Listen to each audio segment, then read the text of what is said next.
Sunday Reflection by Reverend Father Clifford Atta Anim, March 3, 2025, Luke 6:39-45. Jesus invites us to reflect on how we use our words in daily life, urging us to follow his example in preaching, healing, and restoring others. His words brought comfort to the brokenhearted, hope to the despairing, and correction with love. As his disciples, we are called to use our speech to uplift rather than tear down, to heal rather than wound. Today's readings remind us that our words should reflect the goodness of God in us and should never be used for gossip, slander, or rash judgments that harm others. The first reading from the book of Sirach illustrates how our inner thoughts and character are revealed through our speech. Just as a farmer separates grain from chaff in a sieve, or a potter tests clay in the fire, our words expose the true state of our hearts. This wisdom aligns with Jesus' teaching that out of the abundance of the heart, the mouth speaks. The responsorial psalm reminds us that our mouths should be used to praise and thank God for his countless blessings, just as King David constantly worshipped with songs of gratitude.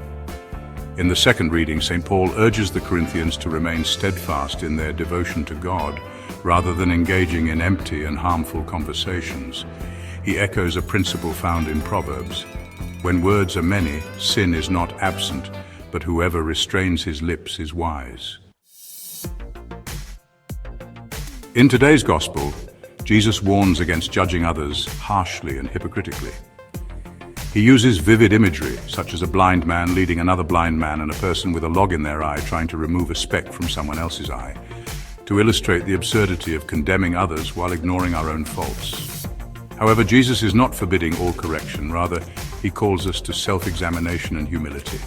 His teaching aligns with the golden rule: do to others as you would have them do to you. This principle reminds us that if we desire mercy from God, we must also be merciful to others.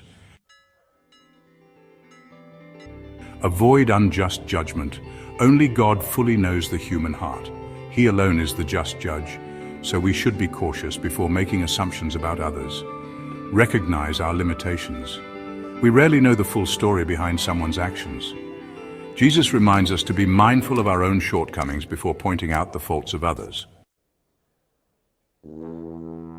Reject prejudice and hypocrisy. Like the Pharisees who judged outward appearances while neglecting their own spiritual blindness, we must guard against self-righteousness and seek inner transformation. Cultivate mercy and forgiveness. St. Philip Neri, upon witnessing a drunkard, remarked, "There goes Philip," but for the grace of God, acknowledging that without God's mercy, we too could fall into sin. Abraham Lincoln also wisely observed that the right to criticize belongs only to those who have the heart to help. Instead of condemning, we should intercede for others and seek their restoration. Speak with grace and love. Our words should bring life, encouragement, and peace. Before speaking, let us ask, will this bring someone closer to God?